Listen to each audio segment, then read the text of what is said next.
đừng tạo dựng nên giống cha, hãy soi sự sáng ra, sống luôn đơn sơ thật thà, biết tránh xa lối tà. Moi tôi được cha thứ tha, trọn đời nguyện theo ý cha và truyền danh ngài ra. Sống trong lẽ thật Chúa ban, đừng nghe theo thế gian, hãy đi trong sự sáng. Mọi việc được bày tỏ ra vì đã làm trong ý cha, lời ngài khuyên vô giá. Bằng một niềm tin xác định, bước đi nhờ Thánh Linh, quyết vươn theo gương công bình, biết quên đi chính mình. Nguyện thuần phục khi Chúa sai, dù nhiều việc đang chiếu vai lòng, nhịp tâm nào phai. Sống trong lẽ thật Chúa ban, đừng nghe theo thế gian, hãy đi trong sự sáng.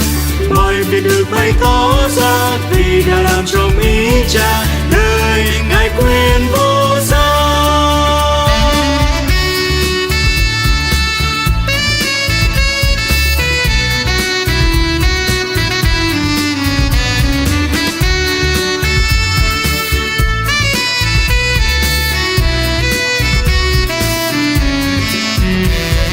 Hầu việc ngài không nghĩ ngơi, sức thiên nào có vơi, chớ nên yêu thương bằng lời, hãy giang tay giúp đời.